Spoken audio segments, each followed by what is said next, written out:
All right, thank you so much, everyone. Thank you, Dee, for that great introduction. And thank you all for joining us today. Laura and I are excited to be here.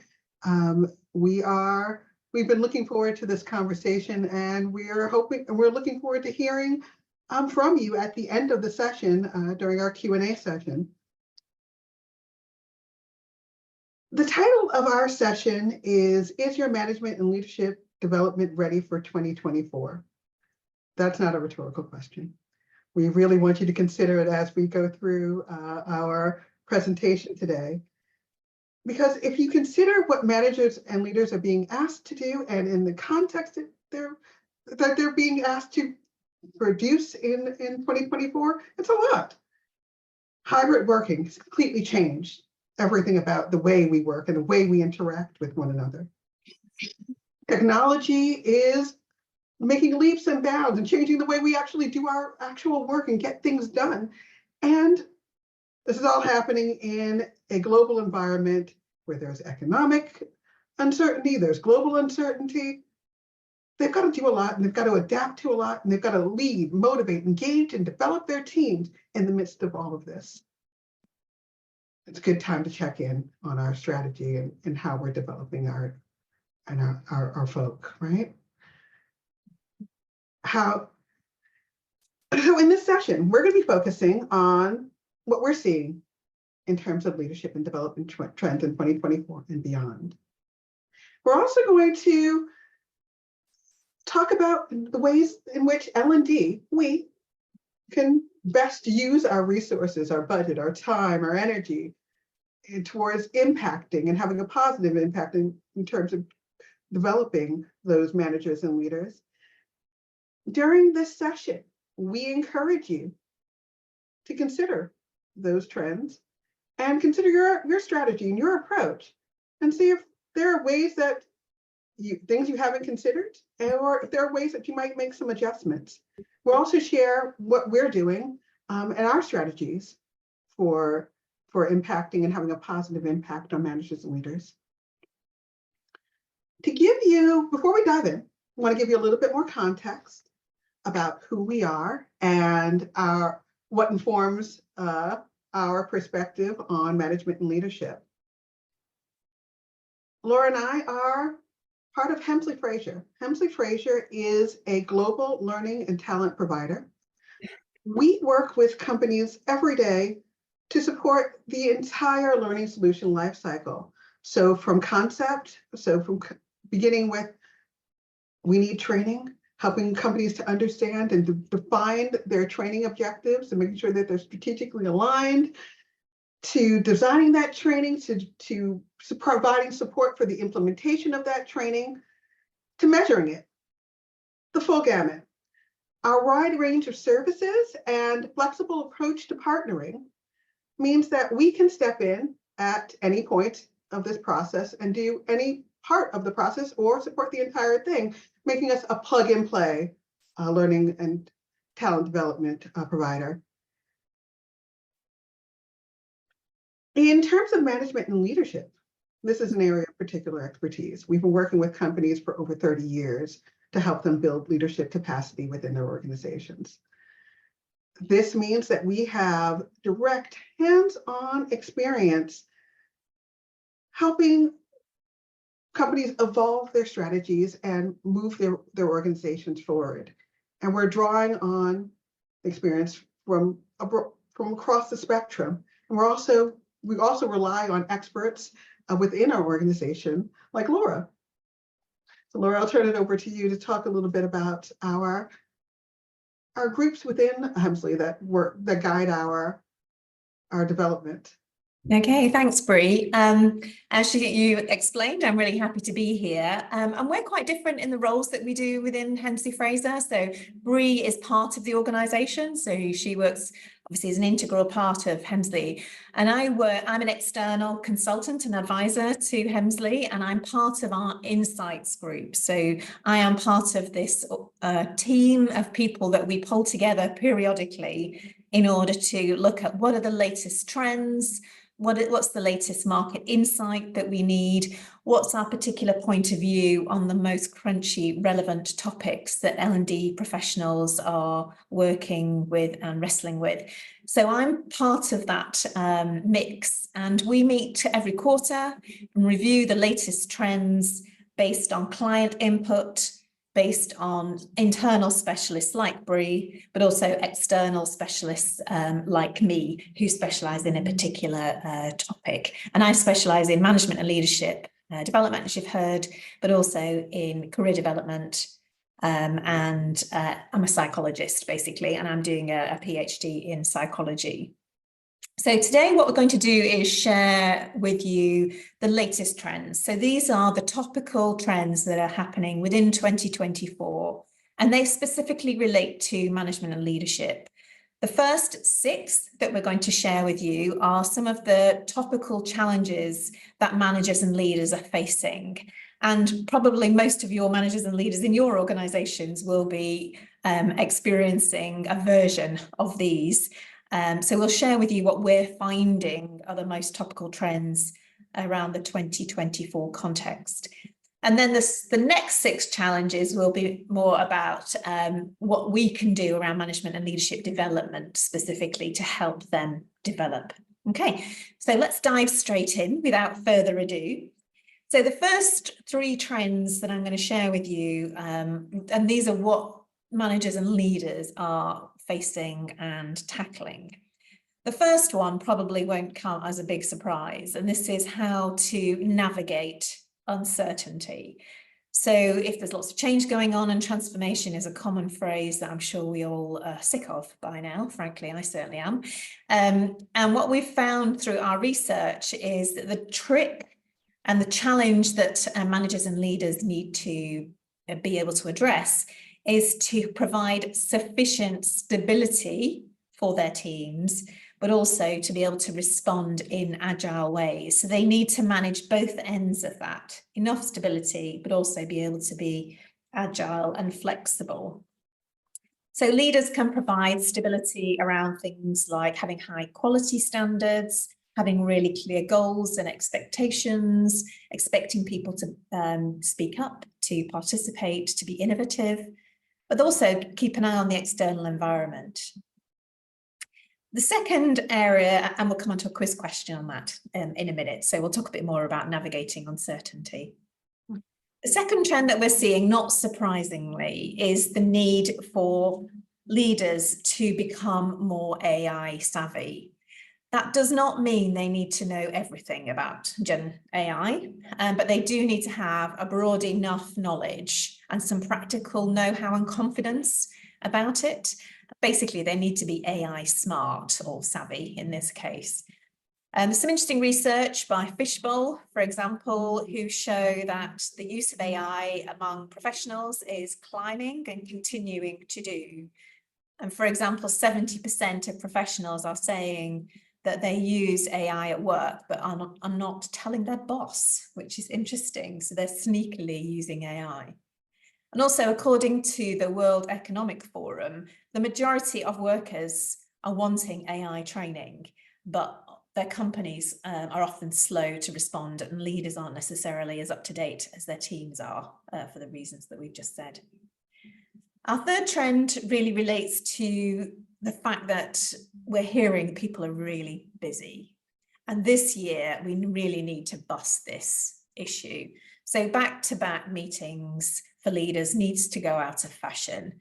They need to be making time in favour of thinking, planning, listening, innovating, thinking differently. Busy work just needs to become value-added work. And there's some interesting evidence, again, to back this up.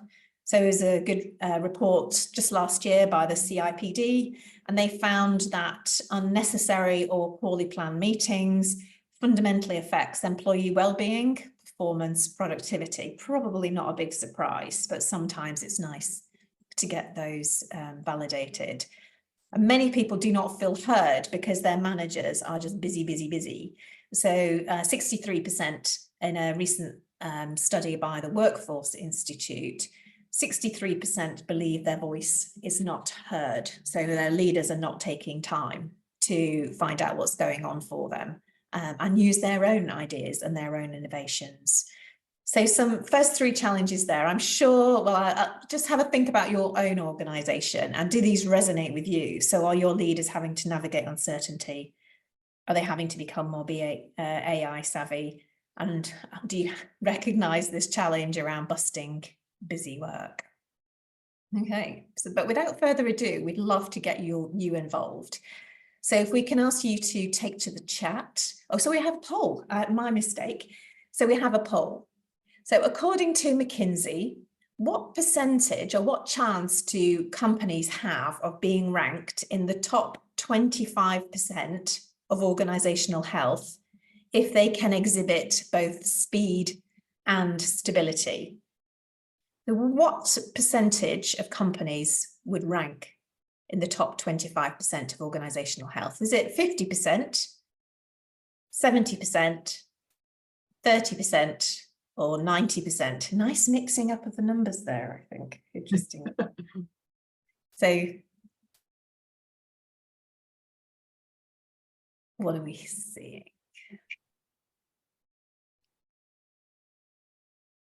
Interesting. So basically we have the prime response. So 44% of people answered 70% to the question, and that is correct. So that was the most favoured response, and it is the correct answer. So McKinsey did find that if you are able to balance those two things, you're 70% more likely to be in the top 25% of companies. So nice one.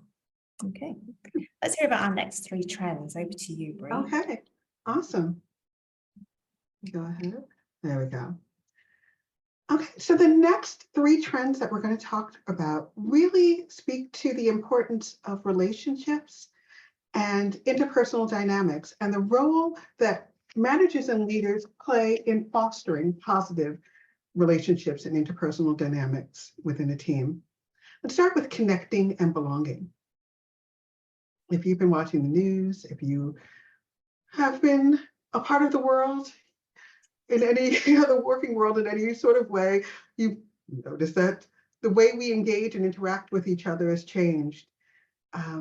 We are in the midst of a loneliness epidemic. As humans, we are wired to connect, but isolation is at record levels. And this has implications for the workplace as well. According to a survey by BetterUp, 69% of workers feel dissatisfied with their social network at work. 43% feel disconnected from their direct teams. Think about that. Think about what that means in terms of just some folks on this call. That means that most of us have felt disconnected or lonely at work. This has, on an organization, aside from the personal implications, this also has an implication on the productivity of a team. When we are disconnected, we aren't as productive, we aren't as creative as teams. But the good news is that managers have an opportunity here. If we can help managers be more intentional and proactive about fostering relationships within their teams and creating those connections and creating those opportunities for connections, we can increase they can increase that sense of connection, that sense of the amount of productivity.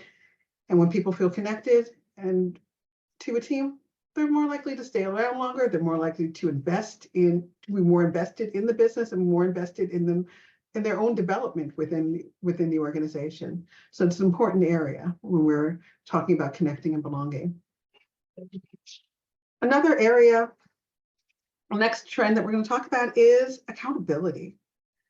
Accountability, as managers are contending with this hybrid environment where more people are working in remote environments and still being responsible for driving performance, there can be a shift towards more of a command and control sort of approach to leadership, but that erodes trust. We need both. And in truth, these are not opposite sides of a coin. These are things that can work in conjunction with each other if we equip managers with the right skills. Accountability is about empowering individuals and giving them the autonomy to take ownership of their work. And as managers, giving them the support they need to actually succeed in their roles. And then trusting them to deliver on that. So leaders have to find that balance, that balance between accountability and trust, and to give them their teams the space. They need to be able to offer feedback and recognition when due, stepping back to allow team members that space to grow and to excel. When we think about the benefits of accountability and trust, and when we get it right, pretty significant. On an individual level, we're talking about personal satisfaction among team members. When they're given that space, that trust, they're more likely to be able to progress towards their goal, and that progression towards their goal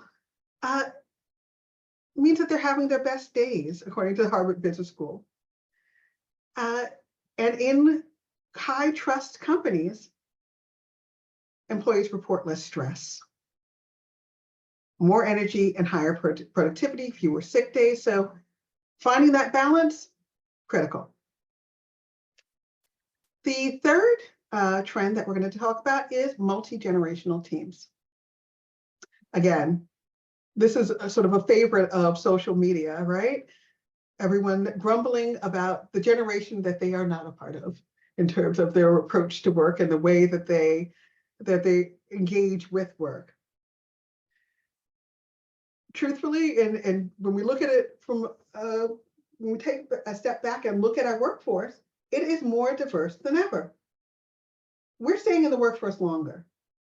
Gen Z is coming up and taking their space in the offices, right? So that means that within many of our organizations, 3 or 4 generations are working side by side.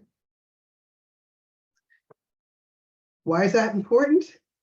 Aside from the grumbling and griping and joking on social media, well, London School of Economics found that the intermix of generations within the workplace can cause friction. That friction causes a decrease in productivity. Each of these generations, though, in truth, brings their unique perspectives. They've got unique work habits and expectations, and we benefit when we get that diversity of thought. We're more creative, we're more innovative as teams. So we need our managers and leaders to be able to foster that relationships and to draw out the best of each of those generations and be inclusive of each of those generations within their teams. So that means, helping them become more aware of their biases and instituting practices to incorporate and be inclusive of all the generations. When we look at these 3 trends collectively, what we're asking managers to do is build social capital. When we think about what social capital is the glue that makes a team. It's the relationships between team members. It's the trust. It is the way we do things, the we of a team. When we build that social capital, the team's more productive and effective. I'm going to do a little gut check here for the next one. I want you to consider, so that organizationally, benefits of social capital is pretty apparent. But if we think about this individually, what it means to the individual, what does social capital mean to the individual? Berkeley did a study and assessed what social capital means to an individual employee. Does it mean happiness, better job prospects, cardiovascular health, positive health-seeking behavior, all of the above? Let's do a quick gut check and see where we fall.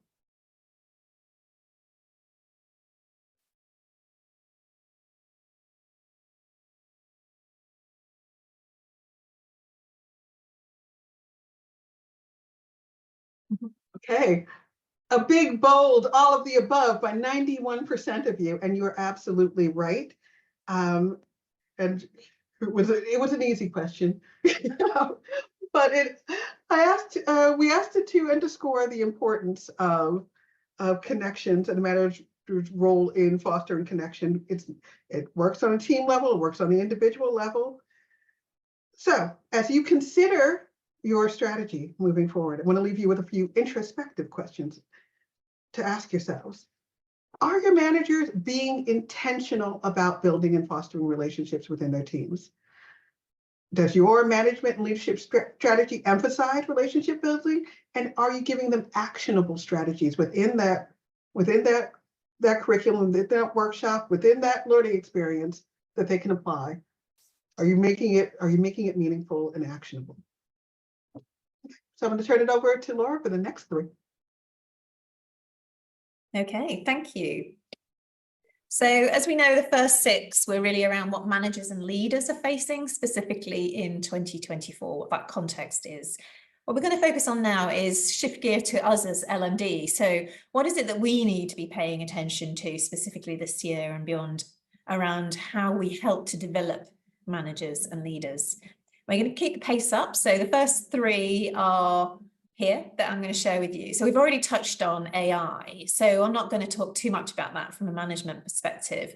But one of the interesting things we need to do as L&D is get really clear about how AI can help to boost human skills. So there are plenty of surveys and studies that show human skills are more important than ever. So what we need to be doing is using AI for the right reasons. And there are some really interesting examples already of how teams are using AI to help with learning program ideation, with design, with delivery, around things like coaching. People can find it quite safe to practice giving feedback, for example, to an avatar rather than to a person. So there's a whole variety of creative things that are already happening. But the watchword, of course, is to remember that nobody ever really changed their behavior by reading something.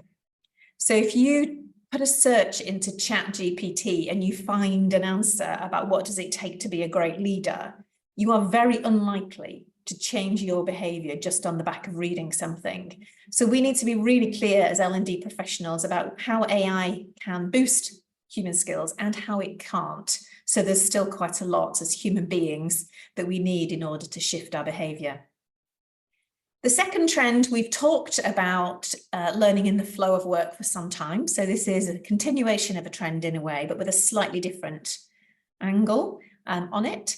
So we know that learning needs to be timely and relevant for adults, particularly in order to be able to learn.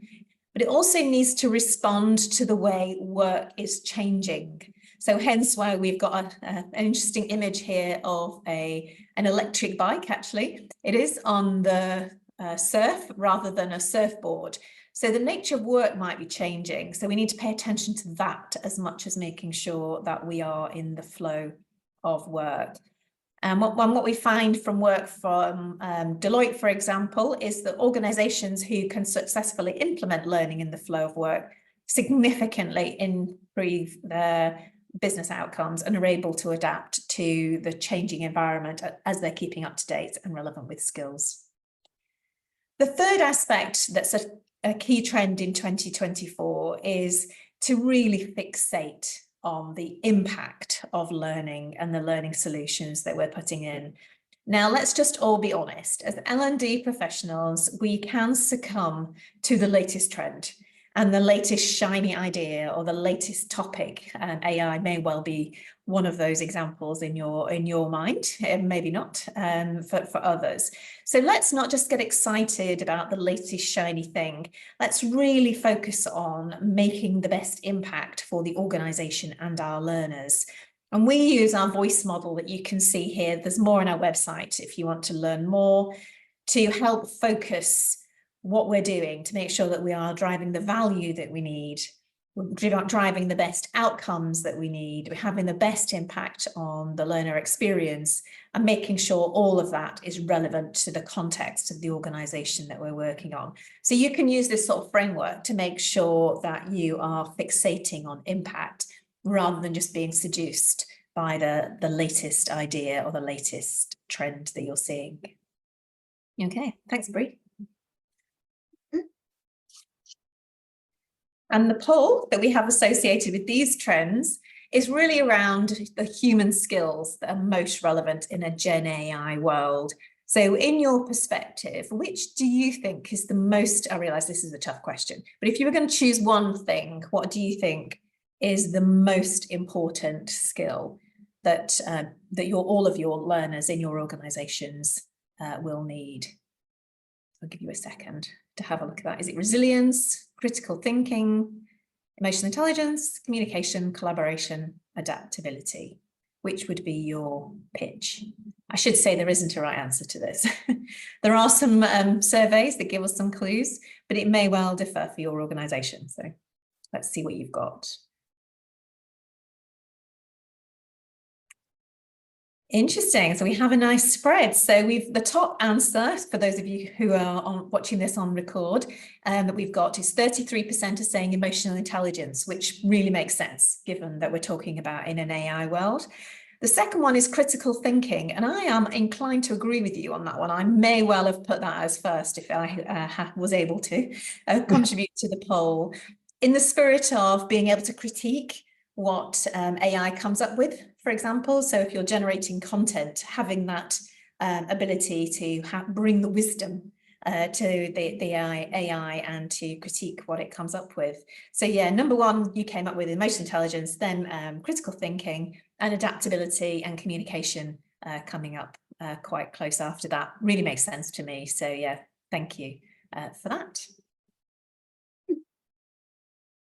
Okay, moving right along, we're going to talk about the second set of trends that L&D needs to be good at. And these three trends, we take a look at them: hunt out your hidden learners, learning that excites, engages, embeds, involves, and HR meets PR. All of these really speak to how we're connecting and creating impactful learning experiences for our learners. Let's start with hunting out your hidden learners. This is about finding talent and developing talent within our own organizations. You've probably heard a lot about the skills gap crisis. Many organizations are finding that their workers no longer have the skills to properly perform their roles effectively. We're L&D. We believe in people's potential, the ability to learn, which is going to be important because, according to the London School of Economics, the half-life of skills is less than 5 years now. And McKinsey reports that 87% of company surveys claim that they currently have skills gaps, so they have skills gap right now, or will have them in the next 2 years. So it's crunch time. We've got to develop folks. And we're not going to find them out in the world. This is a time to love the ones we're with, right? So how can we, who is within our organization that might have the skills or the potential to develop the skills within an organization? We probably have, we all have programs to develop folks, but we need to be perhaps a bit more critical and more strategic in who we're choosing to develop. There are people within your organization that we might not be tapping into. These might be the reluctant learners, specialists in a rut, people who have been overlooked due to biases. If we think about your organization, think about that multi-generational spread. Are you devoting enough time to developing perhaps your older workers? They are neurodiverse workers. Tapping into this market is where we're going to find and start to address that skills gap crisis. We also need to, in light of the fact that we've got a long agenda. There are lots of skills to develop, lots of people to develop. We need to be careful in our approach. So, and by that, I mean, we need to think not only about the content of our training and our workshops and our learning experiences, the what of what we're teaching, but how we're teaching it and being strategic and how we're aligning that with the best ways in which what we know about how people learn. At Hemsley, we describe that in the 4 E's. We try to incorporate these into all of our programs, thinking strategically about, okay, well, how do we make sure that this learning program is going to be effective? And it starts with excite. Okay, so the 4 E's are excite, engage, embed, involve. Excite. How are you tapping into the learner's curiosity and motivation? How are you getting them motivated to actually attend the training, get them involved, right? Engage. For engage, we need to remember the Ben Franklin quote. Tell me and I forget, teach me and I remember, involve me and I learn. For engage, we need to think about the event. How are we involving the learner in the learning process? Remember that learning is an active process. It's not something that people receive, it's something they do. So we need to make sure that they have an opportunity to do learning within that learning experience. Embed. It happened, you had that learning experience. Learning isn't an event. It's a process, right? So we need to make sure that after that learning event, that there's support for helping support learning transfer. How are we helping them take what they learned in the workshop and actually apply and receive feedback and have the appropriate support and resources as they bring that into their work? And finally, evolve. Nothing static. Learners' needs aren't static. The business isn't static. How are you culling information and using that to inform your next steps? So that's the 4 E's. So we need to be strategic about how we deliver training. We also need, which brings us to another very closely related topic, HR meets PR. How are we getting support for the training? And support comes in 2 ways, learner participation and support from the business, right? Talking about learner participation, we need to tap into that learner motivation. So we need to make sure that we aren't falling prey to the if we build it, they will come philosophy and sending out the invitation or making a platform available and hoping that the learners will know and feel motivated because it's available, that they will make time for the learning. But that's our number 1 challenge always, right? Competing for learners, getting them to commit that time to their learning and professional development. To get them to do that, we've got to tap into what's important to them. Is it career development? Is it work-life balance? Making sure that we are communicating along those lines, along the lines of what's important to them and communicating regularly. We also need to get support from the business for these programs because these things work hand in hand. For that, you're going to need the data. Pulling the appropriate, making sure that you are measuring what's important and that you're keeping stakeholders involved in a continuous conversation about the learning program. So it's not just, they submitted an order, but they need to be a part of that process and that conversation about the development of programs throughout. So making sure that you are partnering with the business in meaningful ways. Our approach is to combine promotional activities with data. So when we find, we connect with the learners and then we measure what we're doing and use that information to feed that loop. So it's a continuous loop, okay? All right, quick gut check.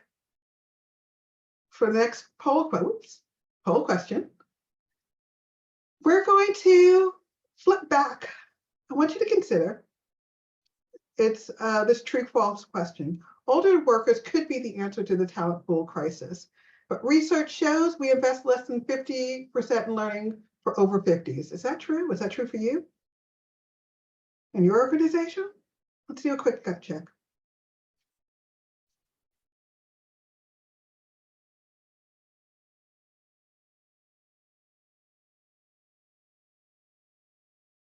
Yep, it's true. 74% of you said that it's true, and it is.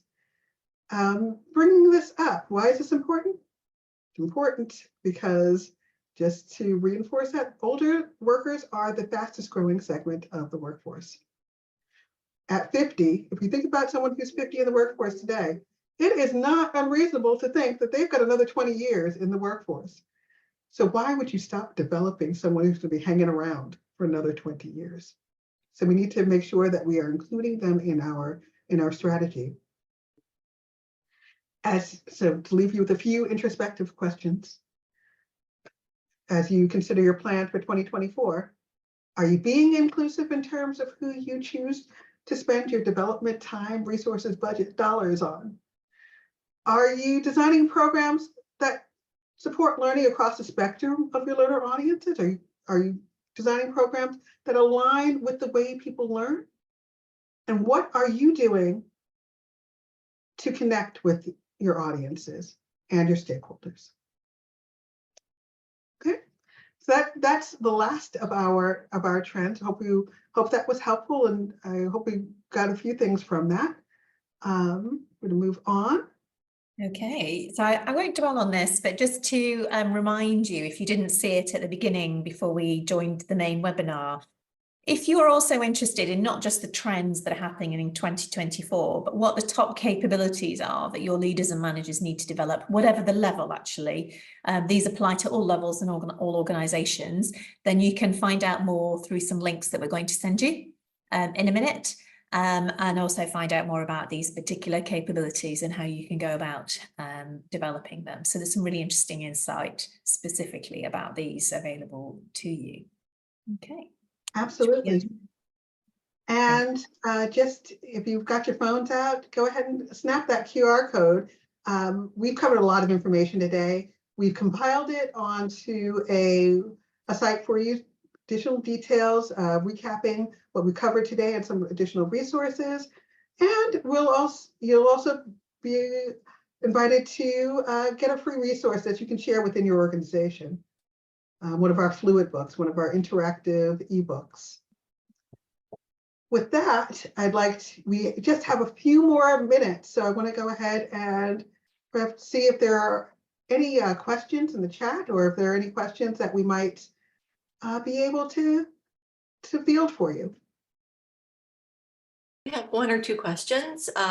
Michelle would like to know, how does the underinvestment in 50+ correlate with job seniority level and job type? For example, do we focus on investing in 50+ because they happen to be in senior exec roles, or across the organization?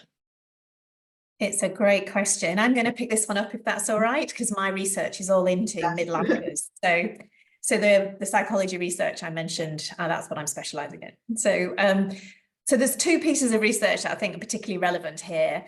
The first one that Bree shared with you, that we spend 50% less on over 50s, was not hierarchy related. So it's at every level. Basically, and there were for a number of reasons behind that, but it wasn't specifically that they are senior exec or not senior exec. It was basically the same at different levels. It was actually a UK study, so that might be a slightly different orientation in the US. But it's always worth asking the question of your own spend. Is it skewed towards a particular audience?